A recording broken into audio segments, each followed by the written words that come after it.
to the Political Candidates Forum.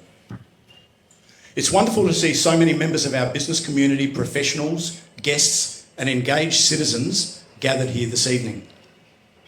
I would also like to extend a warm welcome to everyone watching via our live stream, whether you're tuning in from across Australia, regional South Australia, interstate, or even further ahead. Thank you for joining us online and being part of this important conversation. Tonight marks a significant milestone for Adelaide Networking Connections. This is the first time we've hosted a political candidate forum, and we have done so with clear purpose and intention.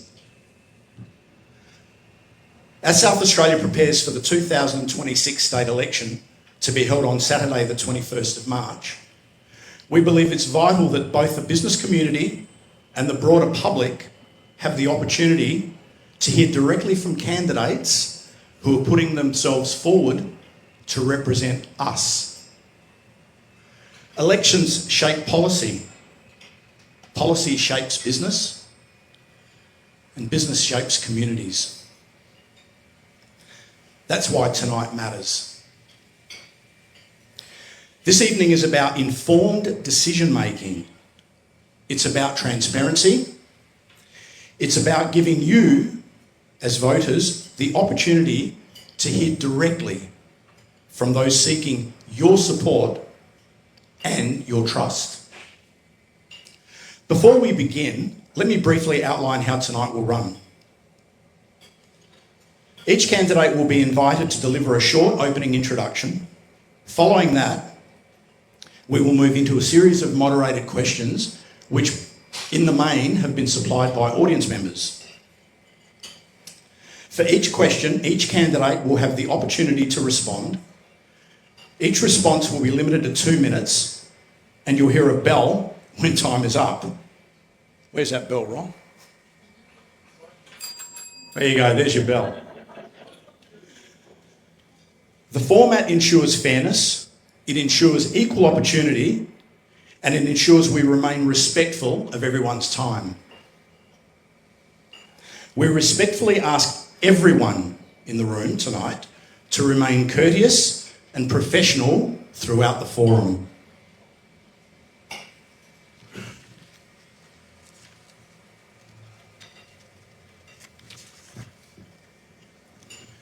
This is a neutral information event.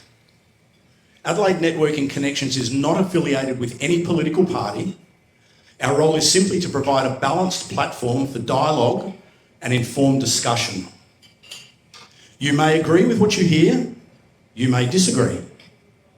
But tonight is about listening, learning, and understanding different perspectives. We thank you in advance for your respect and your professionalism. And now it's my pleasure to introduce the candidates participating in tonight's forum.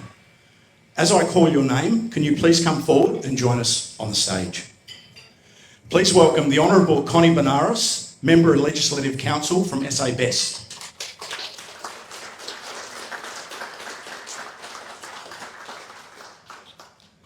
Mr Bob Day, AO, Australian Family Party.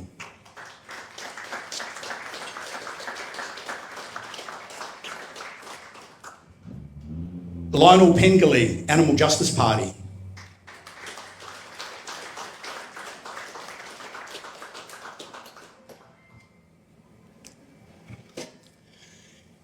Melanie Selwood, the Greens.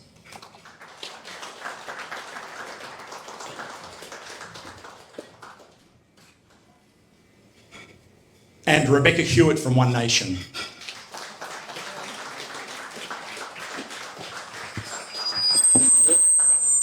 Take it off, take it off, take it off. Just hold on to it, that's it.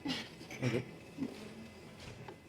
Please join me in welcoming all the participants here, please.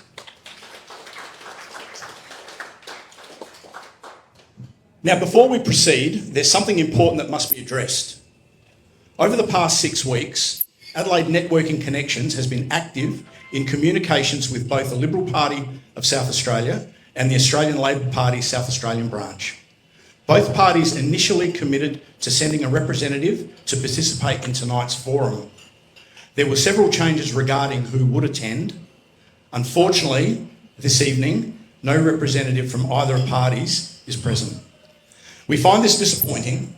Both parties were provided ample notice and opportunity to attend, and we believe it's important for voters to hear from all major political voices during an election period. Tonight, however, we move forward, and the candidates who have chosen to be here and engage directly with the community. Before we begin the formal proceedings, we would also like to acknowledge candidates who are present in the audience this evening but are not part of the panel. While they're not participating, we appreciate them taking the time to attend and engage with the community. Please acknowledge Matthew Mangelsdorf, One Nation, for Elder.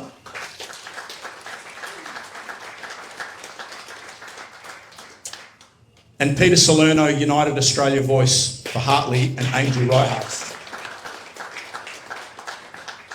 And Angel Rojas, Fair Go for Australians for the Upper House.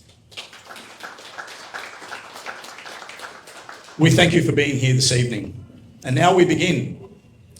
Each candidate will have the opportunity to deliver a short opening statement before we move into the moderated questions. To give you a bit of a guide, what we'd like to hear is obviously introduce yourself, outline the electorate or role you're contesting, and briefly share your background and what motivated you to stand for the 2026 elections.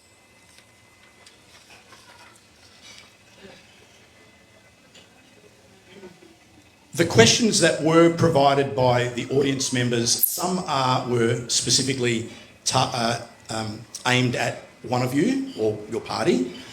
Most of the questions, though, are for all candidates. So what I will do is ask a question, and I encourage whoever would like to respond to that. And obviously, if anybody would like to have their thoughts, provide their feedback, more than welcome to. Don't talk over people. I know you'd never do that, of course. So that's how we'll roll. So let's commence with the first introduction. Let's start with the Honourable Connie Bonaros. You got it? Thank you, Con. Good evening, ladies and gentlemen, and thank you also to Karen and to Ron and the Adelaide Networking Connections. And can I also acknowledge my former colleagues in the room, Paula and Rachel. It's an absolute pleasure to be here this evening, and can I just say, if I can make it here, and these good candidates can make it here, then the major parties can make it here. There are way more of them than there are of us, and we know what running small campaigns is like, and I think this is an extraordinary opportunity to address all of you, and I do it on every given opportunity I can. For those of you who don't know me, my name is Connie.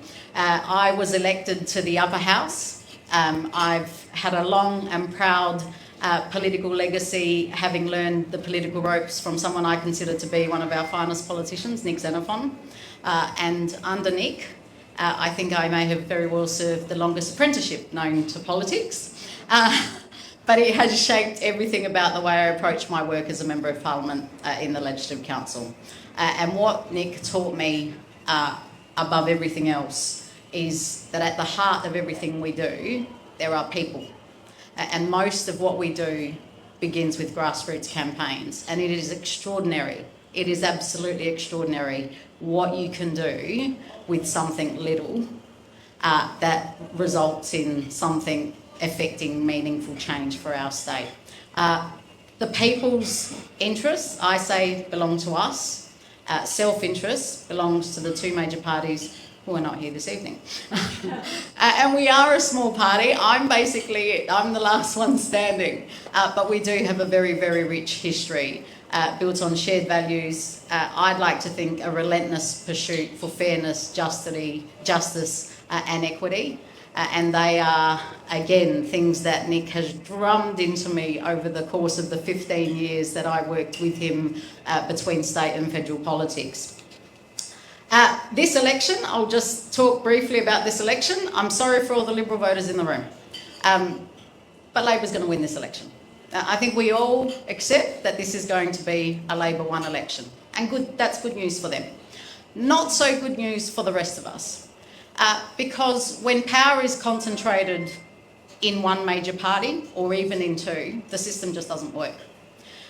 And the role of the upper house, my role in the upper house where I work, exists to carefully examine every proposal that is put before us by government and indeed the opposition, and to make my own proposals.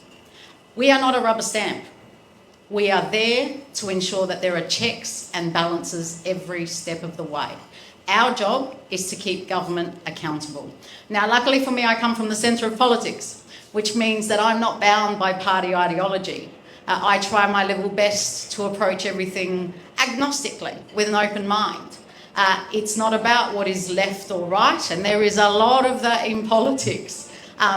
But again, going back to the core values that were instilled in me throughout my long apprenticeship, it always has to be about what's right or wrong.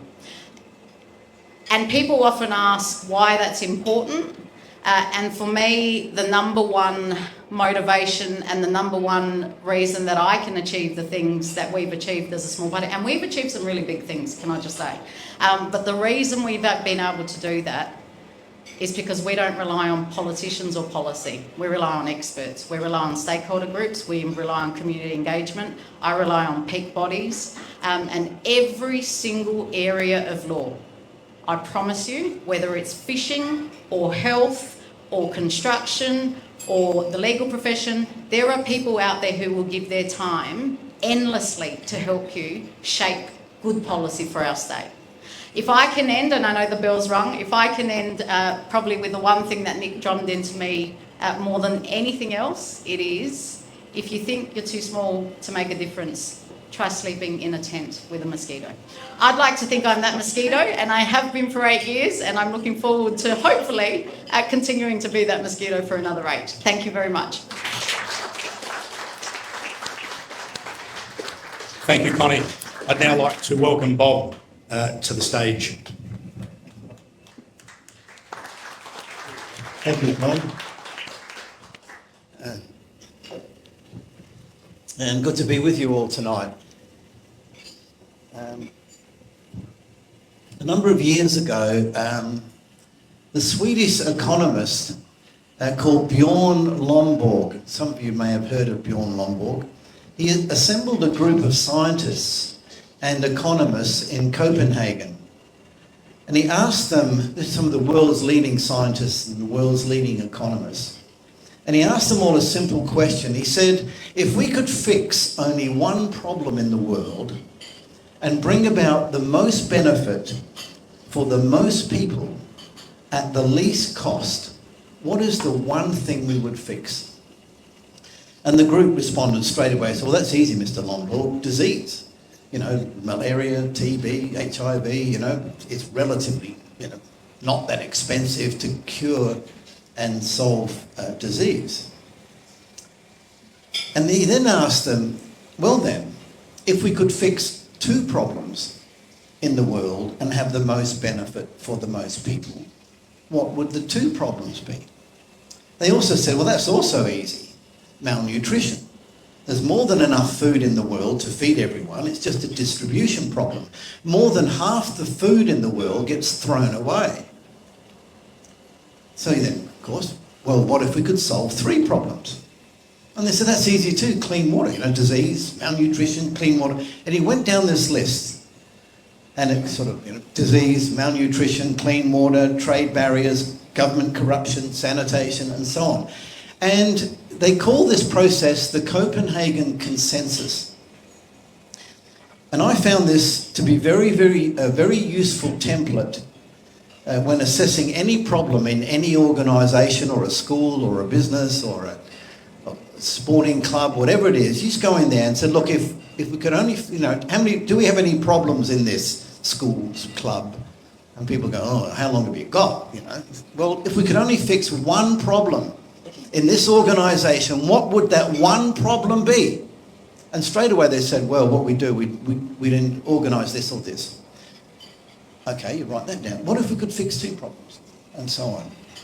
And it's a very, very good methodology. Now, if we were to apply this methodology to South Australia and asked if we had the ability to fix only one problem in South Australia, which would benefit the most people for the least cost, what would it be? Now, obviously, we wouldn't have most of the problems that the Copenhagen group had. There's no disease, malnutrition, sanitation problems here. Would we draw up a list of economic problems that South Australia is facing? Or would we draw up a list of social issues? Now, if the Australian Family Party were in government and we could fix only one problem, I think it's fair to say we would say housing affordability. Because for more than 100 years, from 1900 right through to the year 2000, the average Australian family, the average South Australian family, was able to buy its first home on one wage. The median house price was around 3 times the median income, allowing young home buyers to get easy entry into the housing market. Now, I don't have to tell you people here tonight, you know that it's no longer 3 times the average income, it's something like 10 times. And now what this has done, it's forced a massive misallocation of capital and family income. So instead of spending 1/3, you're now spending 9-10 times annual income, which should have been, in former times, should have been spent on assets, travel, kids' education, appliances, and so renters and also pay. But what about social issues? There's an old saying my dad used to say, when poverty comes in the door, love goes out through the window. So in other words, tackle the economic problems first. Take the pressure off families, and a lot of other problems are solved in the process. Thanks very much. Thank you, Bob. Now let's welcome Lionel Pengilley from Animal Justice Party. Thank you, Con. And thanks for hosting tonight. So my name's Lionel Pengilley. I'm the Legislative Council candidate for Animal Justice Party. And I'd also like to acknowledge we have another lower house candidate in the room, Gregory Davis, our candidate for Hyson. We're running quite a number of lower house candidates as well. So I'm outside of AJP. I'm a PhD student at Adelaide University. I'm in the very final stages of my PhD. This is just distracting from that, but I'll get there very soon. And my PhD is in regional development. So I have examined how regions change from old industries to new industries and the role of labour within that. I also teach strategic management at Adelaide University. The reason I'm running as the Animal Justice Party candidate is because I believe that compassion is the foundation of a civilised society. And that if we are to believe in the rule of law, then it must apply to all. Hence, Animal Justice Party. And coming back to a bit about my PhD, the other thing is that if we are to care about our future, we should also care about building industries that are going to be popular in the future in our state. And that includes industries which are the opposite of cruel animal agriculture industry. So we could be building plant protein manufacturing here.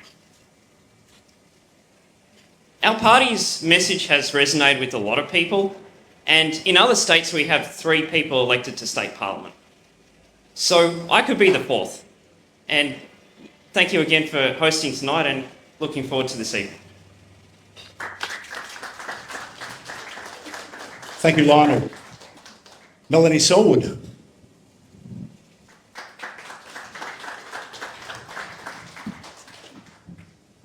Thanks, Con, and thanks to Adelaide Network Connections for having us here tonight. I think we all really appreciate the invitation, even though the major parties may not. I would firstly like to acknowledge that we're meeting on the land of the Kaurna people, and sovereignty was never ceded, and I pay my respects to First Nations people around the country. My name is Melanie Selwood. I'm the lead candidate for the upper house at the state election for the Greens. I grew up in the Adelaide Hills and lived interstate and over Broad for a while, but have been living back in the Adelaide Hills for the last 20 years with my family. In my professional career, I worked as a manager in the arts industry for over 20 years, where I was really committed to telling important stories, but also mentoring and providing leadership for up-and-coming arts professionals.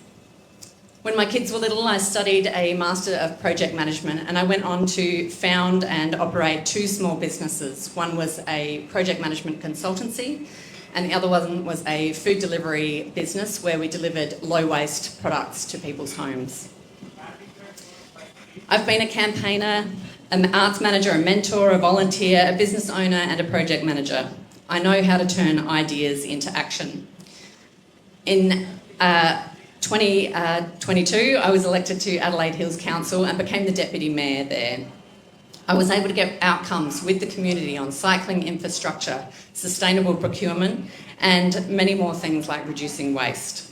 It was the first time the Adelaide Hills Council had a woman as both the Mayor and the Deputy Mayor, and that's something I'm really proud of. In 2019, my family were affected by the bushfires in Cuddly Creek. It was a really tough time, and I saw what happens when community can come together to solve problems. I could see the failures of government. They didn't know how to solve the problems, but the community did. And it was that grassroots action and people working together to solve problems that really made the difference.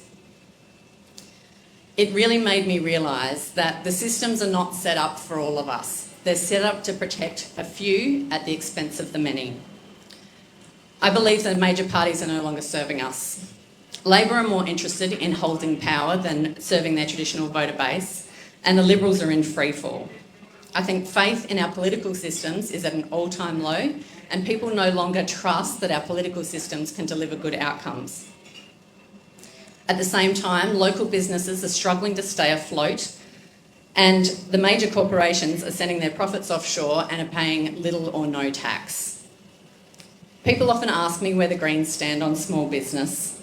The Greens believe that we should be able to live locally, and the cornerstone of that is local, small, family business.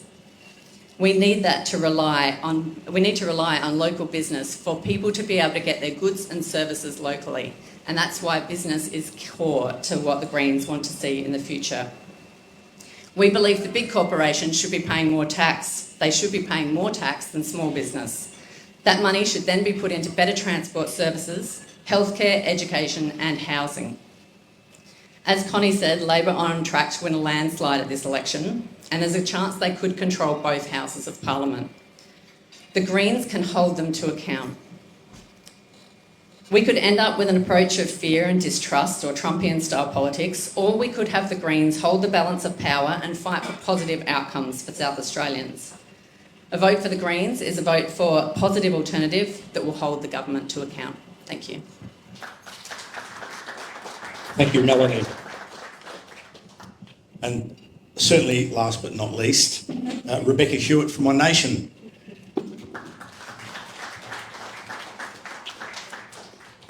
Good evening, everyone, and I just would like to acknowledge the One Nation candidate for Unley, Jason Wilkinson. Lovely to have you here this evening to support me. As you know, my name is Rebecca Hewitt, and I'm standing for the Legislative Council for One Nation in the upcoming state election. My husband and I were 7th generation farmers from the Yorke Peninsula. We're now based in Meadows, and I've been an elected member of council for 7 years. I'm standing for One Nation because I believe South Australians need a strong and independent voice in opposition to Labor and the Liberals and their cosy two-party system that has not delivered for our state or for its people. I'm an unashamed Conservative who supports the values that made this state and nation great. For more than 30 years, Pauline Hanson has stood for these same values. Equity for all, putting Australians first and ensuring all Australians get a fair go. She's been attacked, vilified, misrepresented and even imprisoned for standing for these values, but Pauline has never wavered and never backed down. Pauline Hanson's commitment and consistency and leadership represents the stark contrast between One Nation and the legacy parties. She hasn't changed. the Australian people have changed. Australians are waking up to the fact that Pauline and One Nation have their back. And now an increasing number of Australians are backing Pauline Hanson and One Nation. Our party is surging in the polls, and this South Australian election is going to be the first major test of that support. We don't take this support for granted. We're going to fight to earn every vote at this election. We're standing a candidate in every seat, with Corey Bernardi leading the charge. It's great to have Corey on board. He's a well-known figure and a businessman appalled at the over-regulation that stifles business growth in South Australia. He will be a strong advocate for businesses and farmers, demonstrating much-needed fiscal restraint and responsibility for all South Australian people.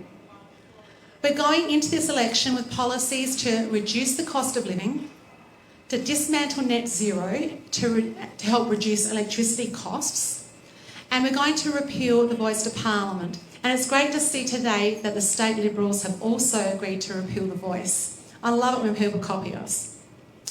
Slash immigration to reduce housing demand, and banning foreign ownership to increase the supply, housing supply. And something very, very close to my heart is we are going to reform local government. One Nation represents a real alternative to Liberal and Labor in South Australia, and we're here to break the cosy self-serving system and put the people and the businesses of South Australia first. One Nation represents real change. If that's something you want, take this leap with us and be part of South Australia's fastest growing political movement. Thank you.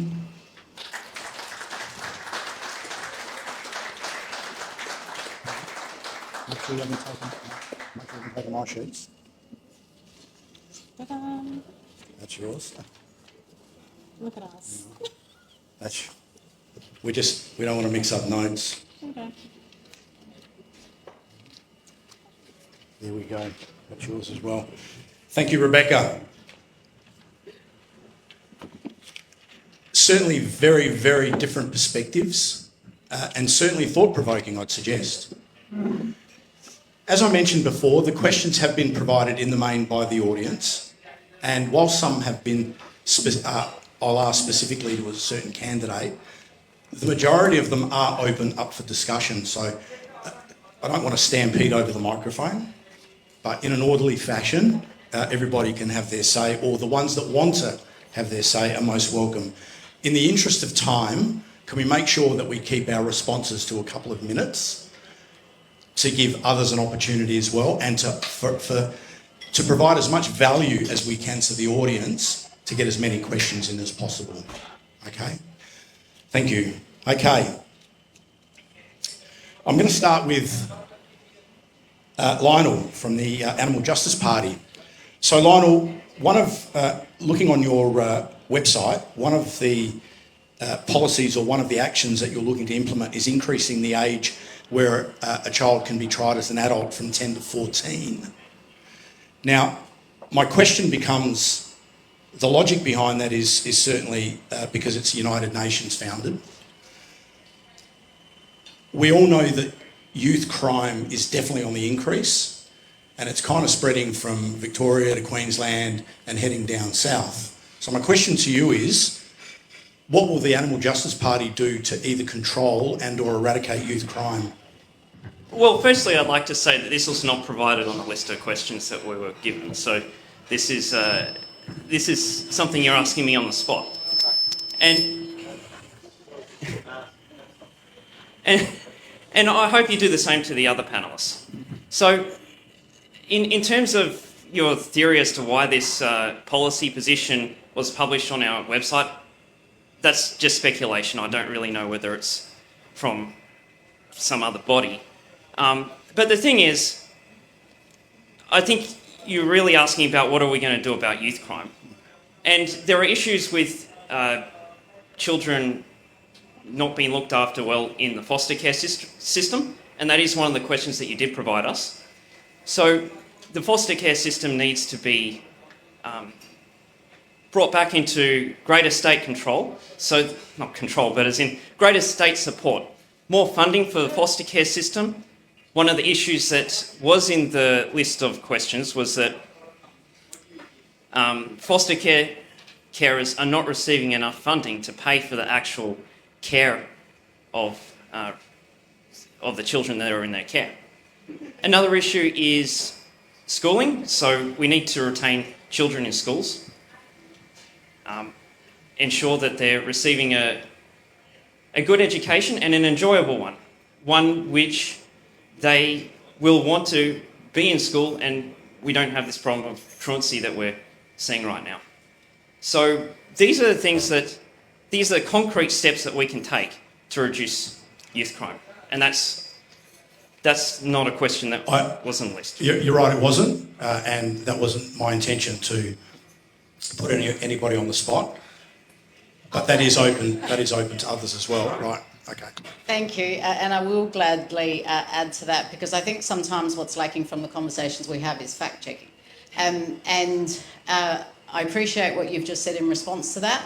I put my hand up, and I'm happy to talk to anyone out here who doesn't agree with increasing the age of criminal responsibility. The reason I've supported raising the age of criminal responsibility is because the status quo isn't working. What we do now doesn't work, and it hasn't worked for decades. And locking 10-year-old kids up in a jail cell does not work. It sets them on a one-way path to adult detention. And you don't even consider implementing an increase of the age of criminal responsibility unless you put something else in its place. What we do wrong in politics is ignore the fact that all these things are interrelated. So whether you're talking about education or child protection or residential care or youth detention or the long-term trajectory, which is adult detention, they are all interrelated. And we do not have a solution, a holistic solution to any of this. We treat them all in silos, and we throw money. We throw 75% of $2 billion in DCP's budget to kids in residential care. That leaves 25% to deal with the sorts of issues that we're talking about when we're talking about youth crime. Con, I will say one thing, and I follow the crime stats very closely when it comes to our youth. I've worked very closely with our youth court in terms of previous reforms I've done. We know categorically that in South Australia, the majority of the crimes that are being committed by the same small cohort of kids. It is the same kids who are committing the crimes. So it's not that crime figures are on the rise, it's that this same cohort of kids are committing more crimes. And the police could actually come here today and categorically tell you that we can pretty much identify every one of those children, but we keep doing the same with them and it is not working. Okay. Well, I think you probably expect a response on this from the Australian Family Party. It goes to the old problem of treating the symptom and not the illness. It's pretty obvious. I mean, if someone's got, brown spots on their skin, coming up with a better cream to cover up the spots is not going to help with the problems down in your liver. And it's irrefutable that family breakdown is the deeper illness. And it leads not just to child and youth crime, but all sorts of other problems, from youth suicide, youth unemployment, all the addictions, teenage pregnancies, you name it, all stem from family breakdown. And like I said, that quote from my dad, when poverty comes in the door, love goes out through the window. You start with the economic problems. If every family, we campaigned for years, every family a job and a house. If every family owned their own home and had a job, and one of the parents could stay home and look after the children and still be able to afford to buy a house, I think we'd all agree that we wouldn't have half these problems that we have today. One Nation has a pretty straightforward policy on this, and Connie, you're dead right. It is. Crime is not getting worse, it's the same kids committing these crimes. And One Nation's policy is that we are going to judge the judge. So basically, if you have a judge, so actually you probably start with the magistrates first, not the judges, but with the magistrates. But if you have a magistrate who keeps on letting the same child out and they keep on committing crimes, well, we're going to put that judge or magistrate for its peers and we're going to judge the judge. Another thing that we're looking at is whether or not we're going to have the parents also be responsible for those child's actions. So that is One Nation's policy. Connie is dead right. We don't have an increase in crime. It is the same kids doing it, just the system's broken, and we believe by judging the judges we can start getting some better outcomes, because it's just not fair on the police. Sorry. I'll be quite brief because I think we've covered a lot of it. But I do agree with a lot of what Connie did say. But one thing I want to add is the astronomical cost of keeping children in detention. It is, I don't have the statistic on me, but it is astronomical how much it costs per day to keep these kids in prison. And that money could be better spent dealing with the causes of the problem, as Bob mentioned, rather than just putting them back into the jail system where they're going to learn how to commit crimes better. Thank you. Everybody got the same question that wasn't on the sheet. My apologies, it was not intentional. A question by Karen Keevy.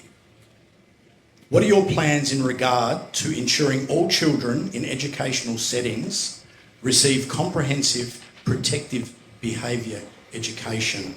Now, before anybody answers that, I have a question by Paula Lethen. I hope I've pronounced that correctly, which is pretty much worded the same way. Will you commit to ensuring every South Australian child receives high quality and consistent child safety education?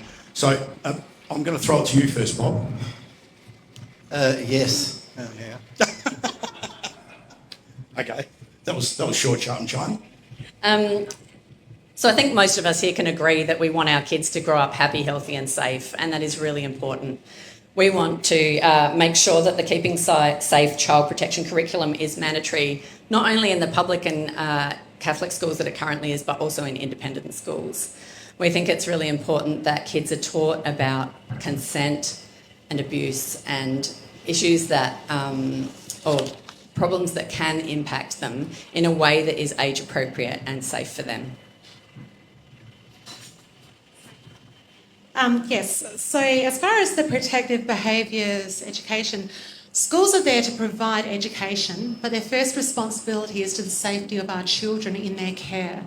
We want to make sure our children feel safe in education settings and that parents are assured that their children are safe from bullies, discrimination, ideologies and indoctrination.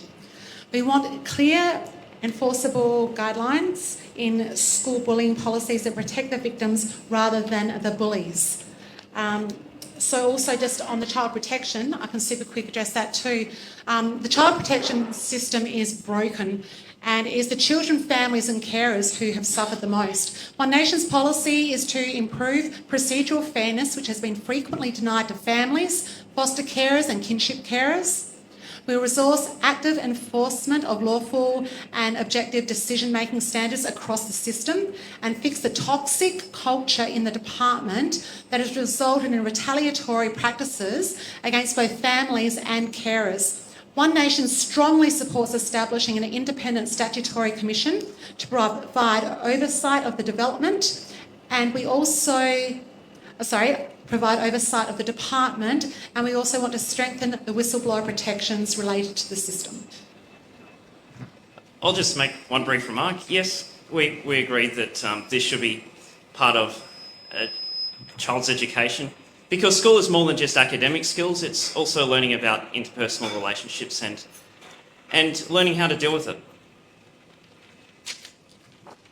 That's a really, really good point, Lionel. I'll give you a chance in a second, Connie. I just want to touch on what Lionel said. School is more than just academic. And for so long, it's just been focusing on academia. And there needs to be more about other stuff, not just academia. Can I just start by saying that we can't teach what we don't know, and we should probably start with those same sorts of behavioural standards applying to politicians who should be setting the gold standard, not just for every workplace across the state, but for every school across the state as well. We are supposed to lead by example, and the bottom line is we don't. And I know there are people who disagree with me on that point, but anyone who's worked in that building can tell you we do not lead by example.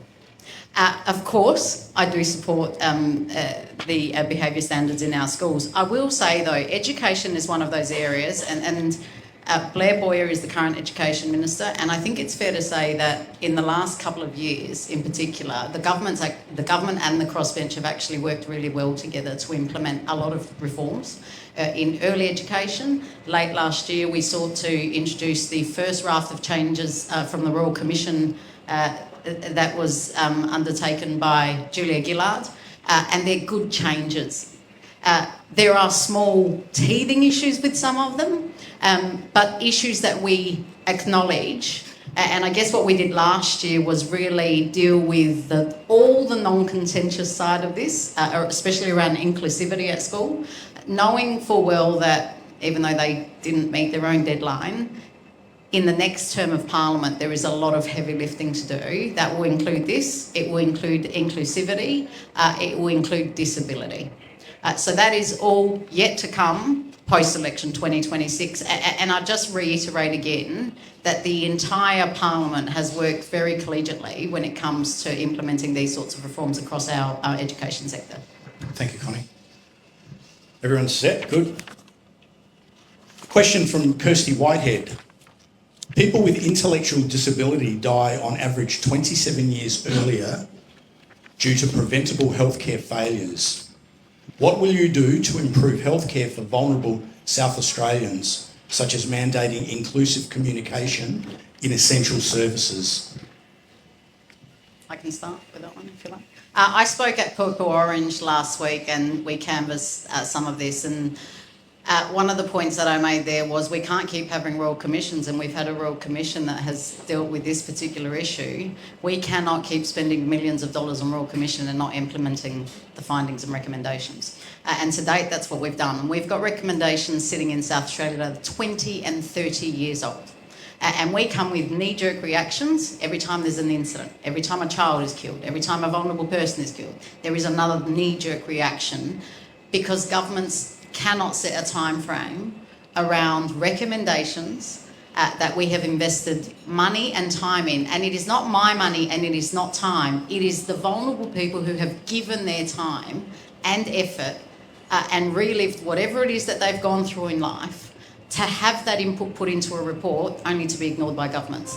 So one of the first things that I would be doing if I were anybody interested in this area is asking the government, what is your time frame around the implementation of all those recommendations that do exist? And this traverses onto domestic violence as well, because we also know that people in the disability space are more likely to be the subject of domestic violence, sexual violence and homicide than any other person in the community. So the answers are there. We just need the political will to put them into practice. And everybody who's interested in this space deserves to know from the government, what is your plan and how will we roll this out?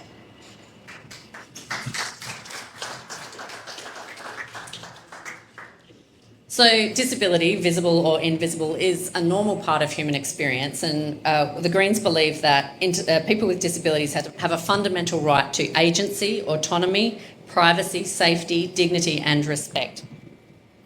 We have a policy to provide access to services that will support the choices of disabled people, assist people living with disabilities to be as independent as possible and enable them to participate meaningfully in all aspects of community and life. We also want to ensure that disabled people and people living with disabilities are involved in decisions that affect them and believe that self-determination is vital. I agree with these two on my left side. Nothing more to add. It sounds reasonable. These are very good points. And one thing that I've found through conversations with doctors is that they actually receive very little training on how to communicate and handle patients with intellectual disabilities. They may be trained on diagnosing it, but in terms of when their patients have other issues, their communication skills are not always appropriate for that. So I think there needs to be training modules for medical practitioners to help communicate with people with intellectual disabilities, as well as training to reduce the amount of diagnostic overshadowing, which is where the patient is attributed new symptoms to existing disabilities that may not be the case. One Nation is more than happy to have this discussion about intellectual disabilities with carers, families and stakeholders in South Australia. At the federal level, we're keen to ensure that the NDIS is sustainable and survives in the long term so that people living with significant intellectual disabilities receive the necessary and reasonable support, and that carers are also looked after so they don't have out-of-pocket expenses. Our health policy for the South Australian election includes providing more dedicated mental health and disability beds. This is primarily to reduce the ramping issues. But it's important these new facilities are appropriately staffed with suitably qualified people to ensure best practice care. Thank you. One more question, pretty much under the same theme, and then we'll move on to some other topics. Question by Lisa O'Malley. What commitments will you make to better support volunteer foster and kinship carers, including financial relief and the creation of an independent complaints and investigation body for the Department of Child Protection? I've already answered that, so... Okay. Well, I may as well go. So that's two questions in one. The first about financial support. Yes, it's true that the costs of childcare are not covered by the amount of payments that the state provides. So foster carers are volunteers, but they do receive a stipend to pay for food and things like that. So that needs to be improved. The other overarching issue we've had with social services is privatisation of social services. And this has resulted in other industries cropping up that are essentially taking advantage of government payments. And you've seen this with the NDIS. This is something that can happen in any of these industries where the social services are being privatised. So we need to be very careful about that. With foster carers, it's not so much of an issue, but there were plans under the previous Liberal government to outsource some of this to for-profit private sector firms. Thank you. And Lionel, I'm sorry to burst your bubble, but most of that work is actually done by NGOs, not private providers. Yes, and NGOs do it on a shoestring budget, and it's been outsourced to them by government. And if it was done in-house, we wouldn't be able to afford it. I said at the outset, our child protection budget is $2 billion. Hands up if you know how much it costs to keep a kid in foster care. Lisa, we've been through this together. How much, Lisa? No. Foster care. Foster care? Yeah. Most carers get a contribution towards costs about $54,000 Yeah. a year. So it's under 55 grand. The cost for a child in out-of-home care and residential care, $760,000 per child per year.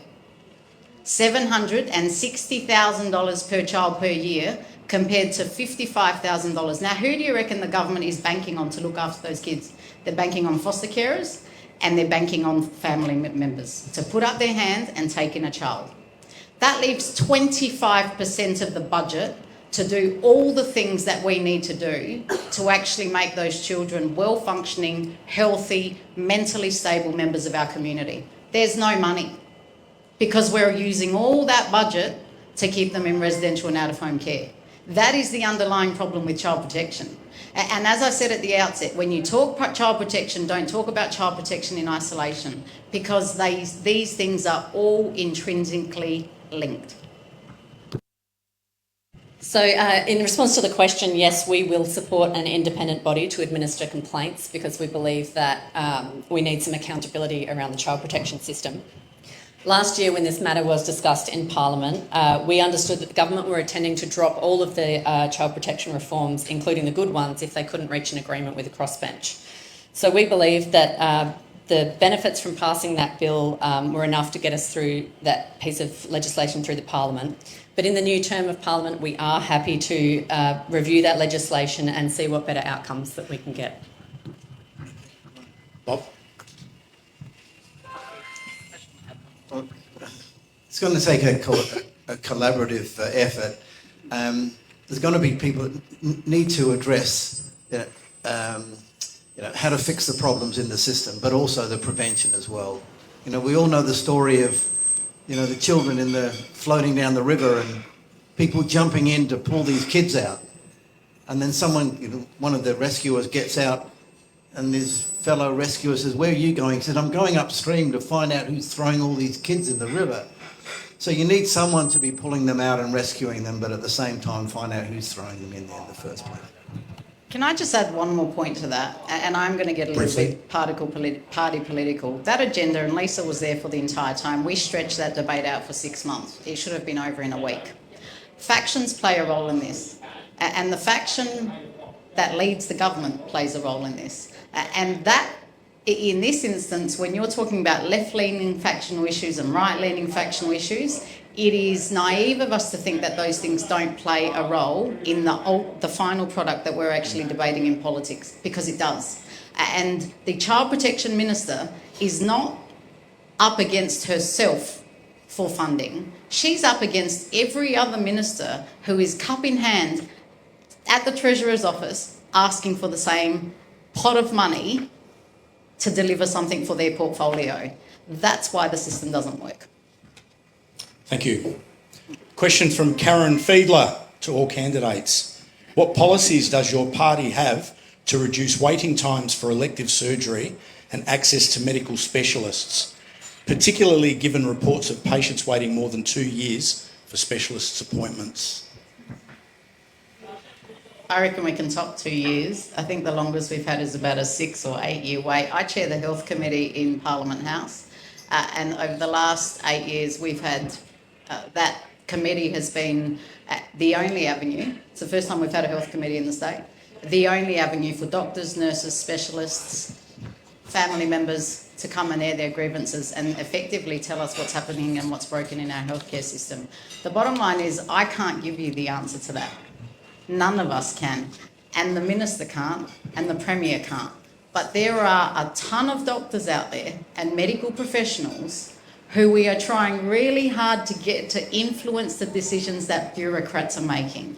Because offices made in a department by a bureaucrat don't reflect the reality of what's happening on the ground in hospitals. Any given day in South Australia, we have the equivalent of a Lyle McEwen full of aged care patients who need to be put into non-acute patients who need a bed in retirement or residential care.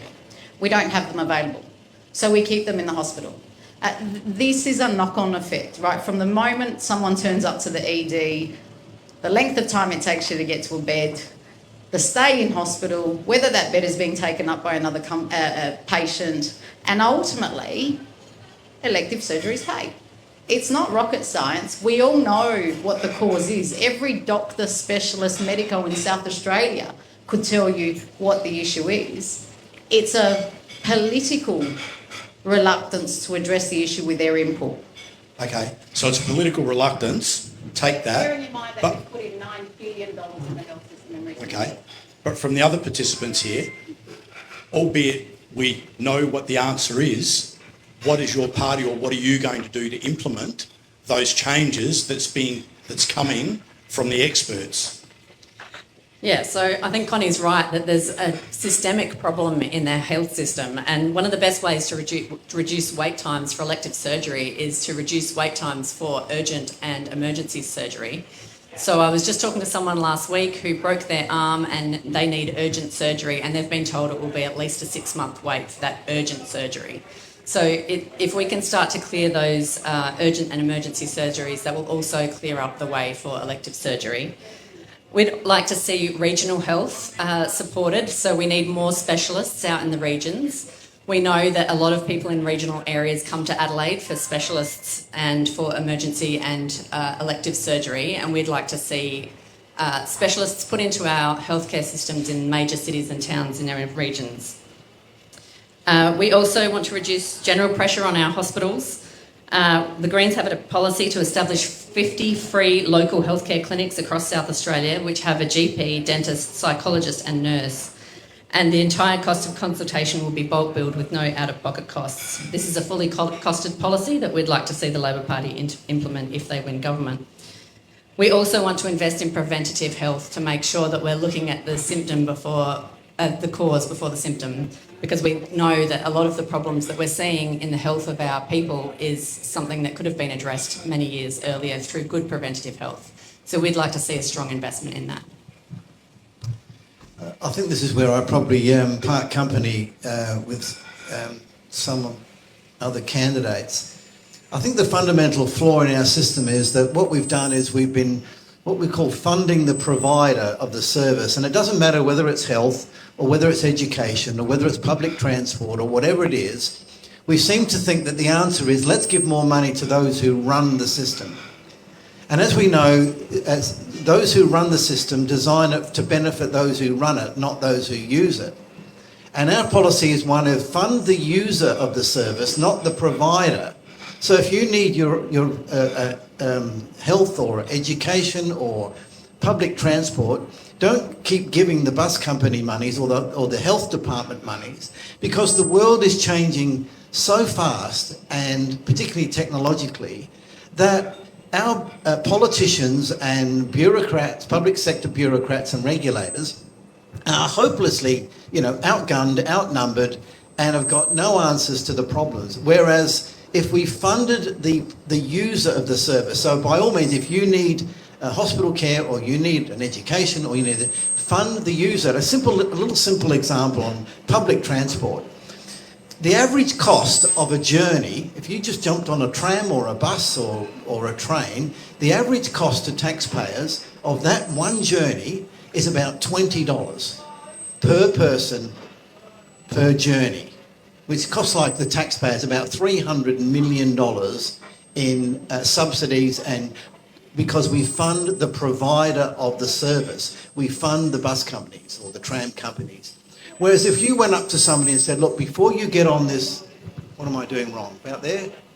If you went up to everybody that before they got on the bus or the tram and said, look, before you get on, we've got a new system now. Tickets are now $20 each. But here's $20. Go and buy yourself a ticket. And the person may say, $20, look, I'd rather walk, or I'll go and buy a bike, or I'll go and do this, or I'll do this or do that. Then straight away you would know what the real value of that is, and you would save that $300 million. Exactly the same with education. Exactly the same with health. What we do, we keep pouring money in the top of the building into the hospital, and then it gets creamed off by all the bureaucrats all the way down the 10 floors, and the people on the front line in the ED, nothing changes.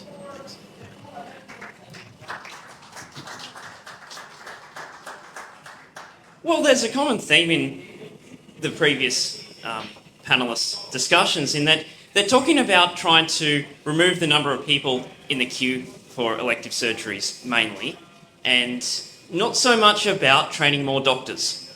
Because in the long term, we just need more doctors to overcome these elective surgery queues, and we'll need more doctors anyway. We have had investigations into specialist colleges by the ACCC over restrictive practices, where they've tried to minimise the number of doctors and tried to increase prices at the public's expense. This hasn't really eventuated into anything, but it's worthwhile investigating further because we need more doctors. These ideas to alleviate the queue, absolutely great and absolutely necessary, because they shouldn't, in many cases, be appearing in front of these specialists, but we still need more specialists, especially. Bear in mind, and you won't be surprised, it's the specialists that decide how many more specialists are let in, and they drip feed it so that they make sure that they maintain their income levels and so on. So we've got to stop specialists deciding how many more specialists come into the system. That's right. Rebecca. Oh, look, I haven't got a lot more to add, but clearly this is an ongoing, it's not a new issue. One Nation's certainly going to be looking at all solutions, everything, nothing's off the table, we'll have a look at it after the election and see what we can do. We are running out of time, so I've got a couple more questions. So in the interest of, again, providing as much value as possible to the audience, if we could keep our answers brief so everybody gets an opportunity. Energy prices, now I'm guessing everybody's got the supplement questions before I embarrass someone. Everyone's got those, yeah? Energy prices, insurance premiums, wages and compliance costs continue to rise for small and medium businesses. What specific policies will your party implement to reduce the cost of doing business in South Australia and improve operating certainty for small business owners? Everybody's got that question? Was that question 8? Supplement question 1. Yep.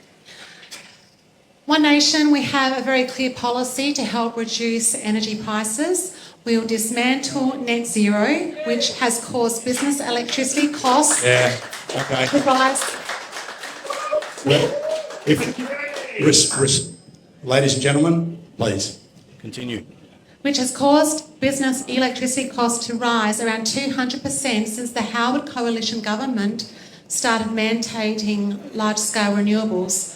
We're also going to exempt insurance from stamp duty and GST. Cory Bernardi will be making compliance costs his priority, and we will work to eliminate the red, green and black tape, stifling business growth and innovation in South Australia. Thank you. Well, there's multiple things in this question, and there's multiple things we can address. With high energy prices, South Australia has amongst the highest prices in the world. And it has nothing to do with the technology. It's to do with the ownership model. Because the previous governments can be commended for transitioning towards more renewable energy, but what they've done in the process is they've sold all this off to multinational investors. We don't have much in the way of state-owned electricity generation. The grid is sold off. This is what's driving up high prices. And as Rebecca's addressed, that there are also issues with tax in the state that could be more business-friendly. Another tax that is really discouraging employment in the state is payroll tax. That's something that can be reformed. And we also can reform our land use here. We have a number of vacant shops in the city. This is just absolutely strange behaviour to some, but to the landlords it makes sense.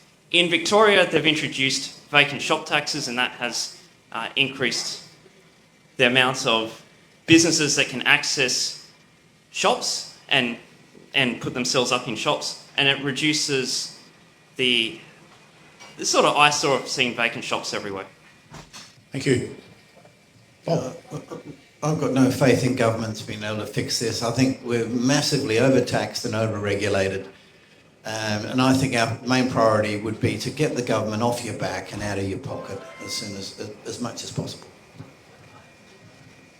So in terms of energy, since our energy was privatised, the costs have gone through the roof, and it's no longer serving the interests of South Australians, it's now serving the interests of a corporation who is offshore and paying very little tax.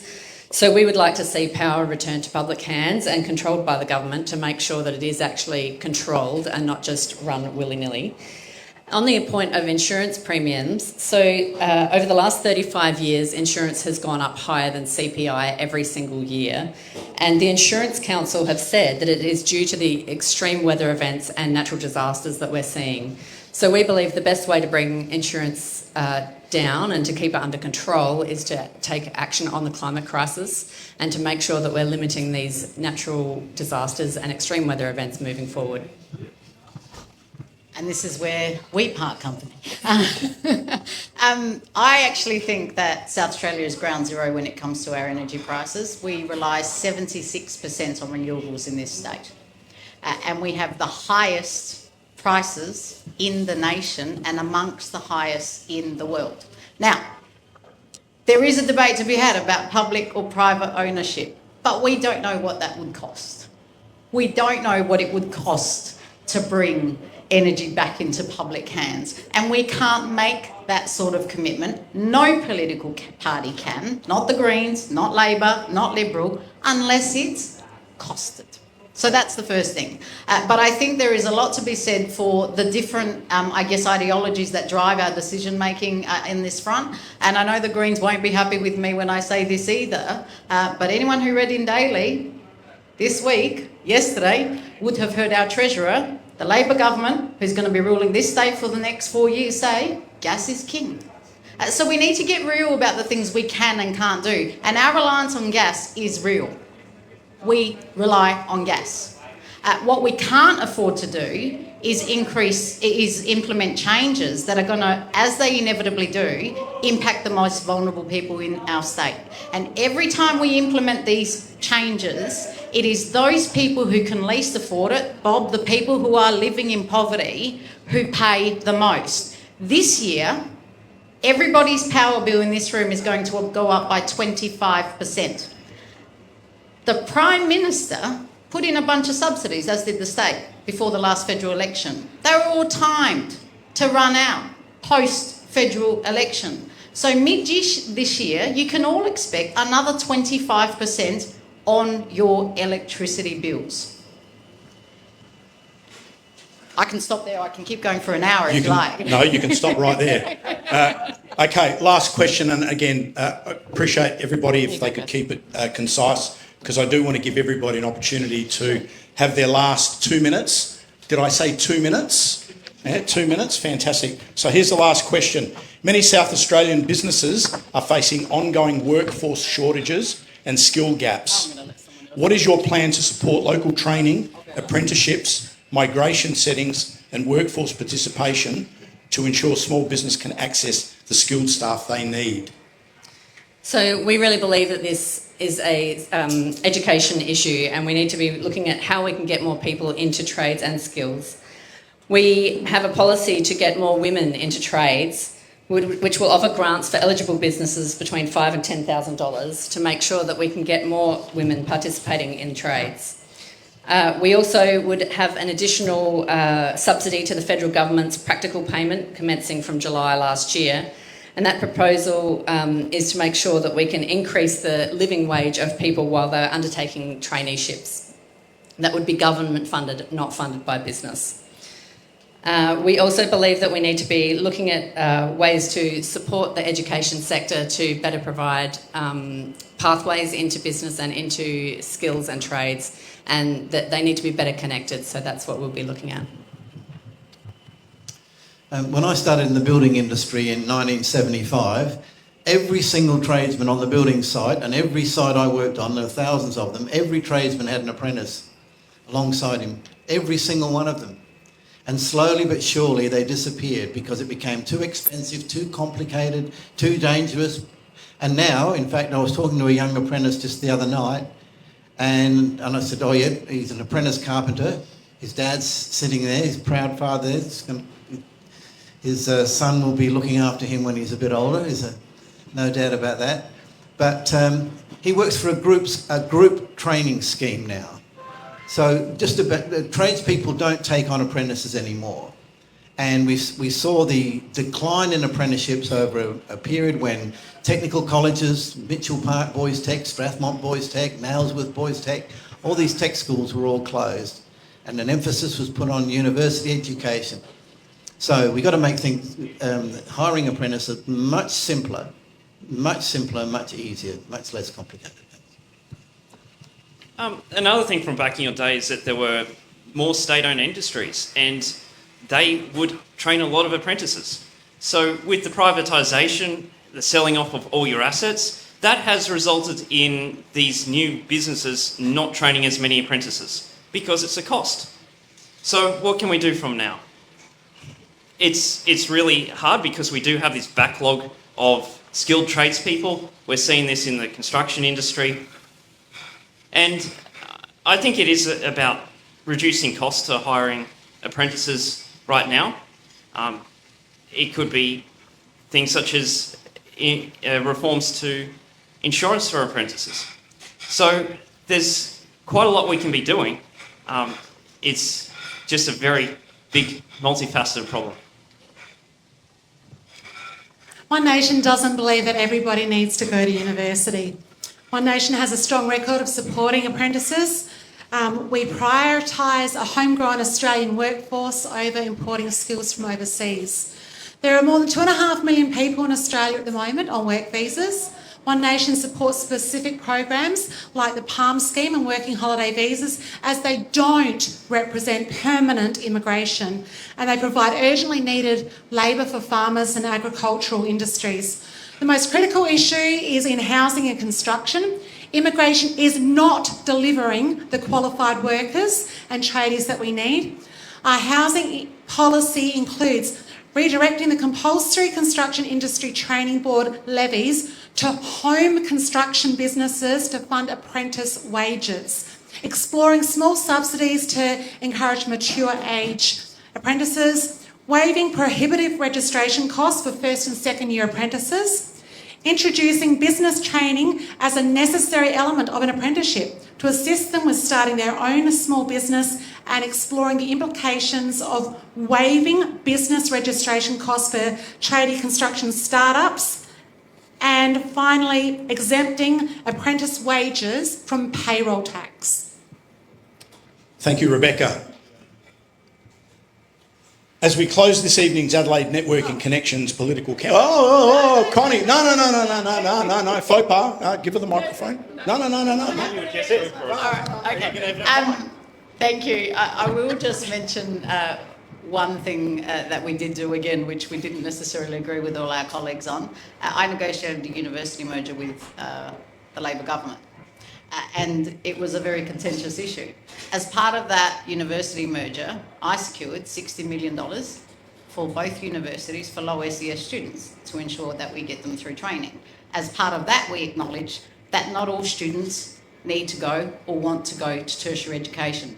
But there are a hell of a lot of kids out there who do want to and can't because it is cost prohibitive for their families. The university signed up to an MOU so that in those same regions where those low SES kids are living, they will be paid a bursary from year 10 all the way through to university.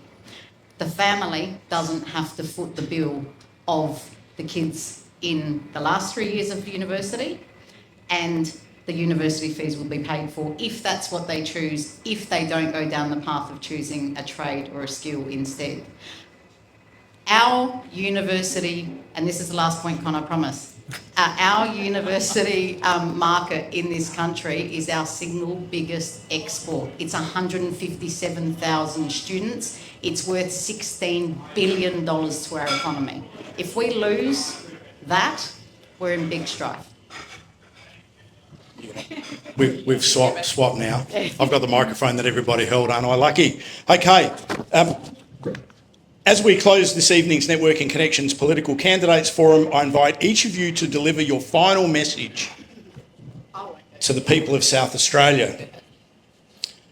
Please, in no more than 2 minutes, please share why you believe your leadership and your party's vision offer the strongest path forward for our state at the 2026 South Australian state elections.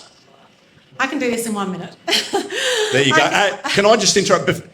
You can do it in 1 minute? That doesn't give anybody else an extra minute. So everybody's still getting 2 minutes. Yeah? Okay. Okay, I can sum up our vision in a few words.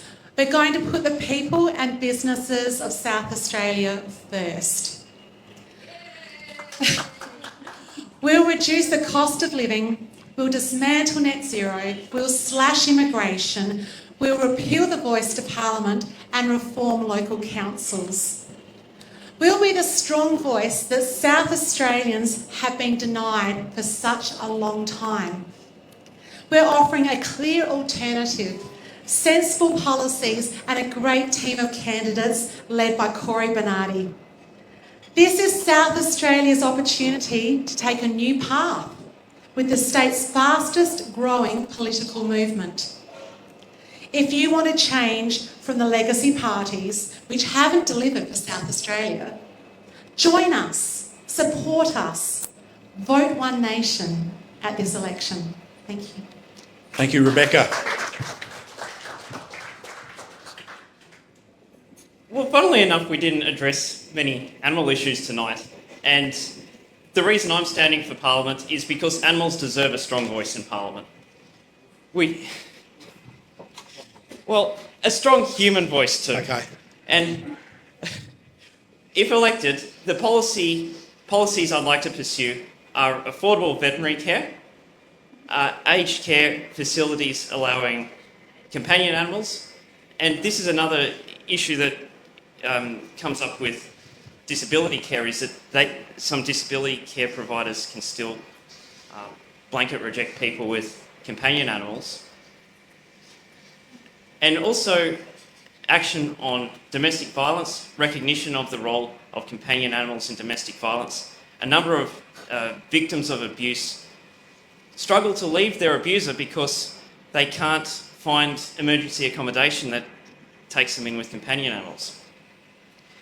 And this goes along with our long-running issues in Animal Justice Party, ending duck shooting, ending greyhound racing, and striving for a kinder future for animals, people and planet. Thank you.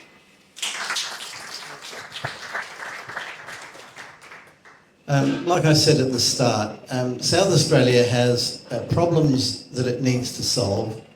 It has goals that it wants to achieve, and it has fears that it wishes to allay.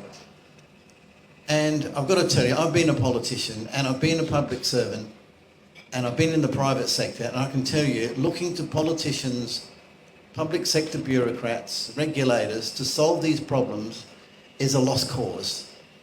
That's why the Australian Family Party, we believe that it should be the family that should be the centre of everything that goes on in society.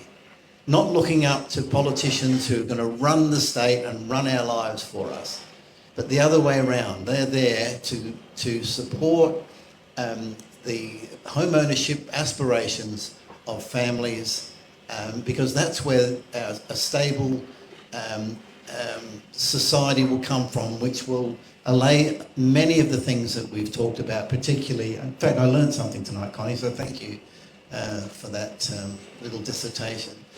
But that's where it should be, and that'll be our focus. Thank you.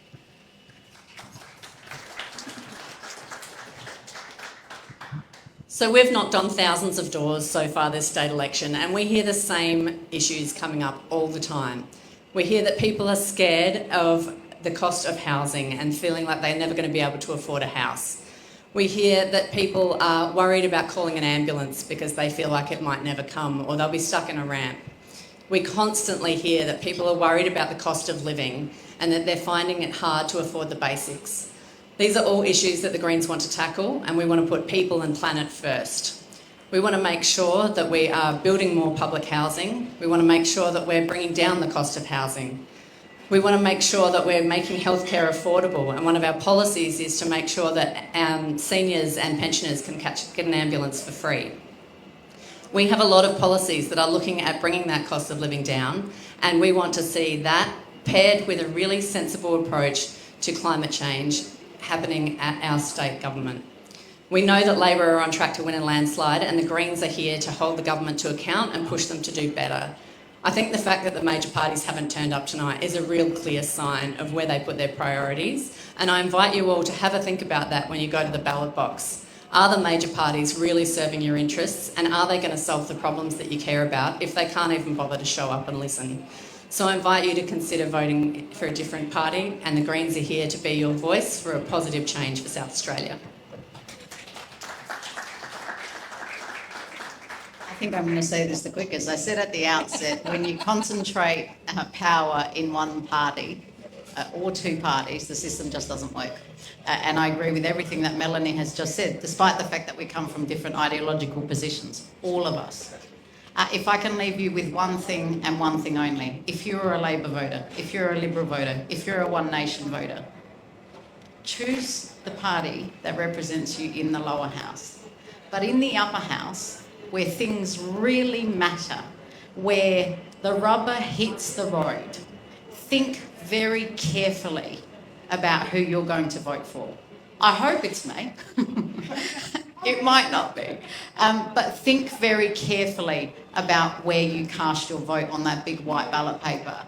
And don't think short term, think long term, because it's not just one issue. Those people need to represent you for the next 8 years across the political divide. Health, education, justice, the list goes on and on. That is the choice that you all have in your hands, and I am begging and pleading with every single voter to just make an informed decision in the upper house, because we have a very rich and long history of independent voices in this state, in the upper house, and we want to keep it that way. Thank you.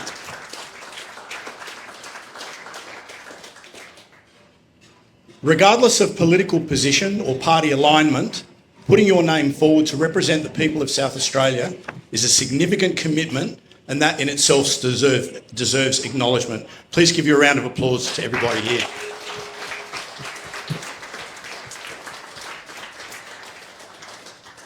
Thank you also to our audience here in the room and to those watching online via our live stream. Your presence and engagement tonight demonstrate that democracy is strongest when communities lean in, listen and participate. Adelaide Networking Connections is proud to have provided a neutral platform for open dialogue. Our intention has always been to create a space where ideas can be heard, perspectives can be understood, and voters can make informed decisions. The 2026 South Australian state election on Saturday the 21st of March will shape the direction of our state for years to come. We encourage everyone here and watching online to continue researching, asking questions, and engaging respectfully in the democratic process. Ladies and gentlemen, that concludes this evening's Political Candidates Forum. I'd like to thank you all for being part of it. And finally, I'd like to get you to give every of our participants a round of applause. Firstly, the Honourable Connie Bonaros, Bob Day, Lionel Pengilley, Melanie Selwood,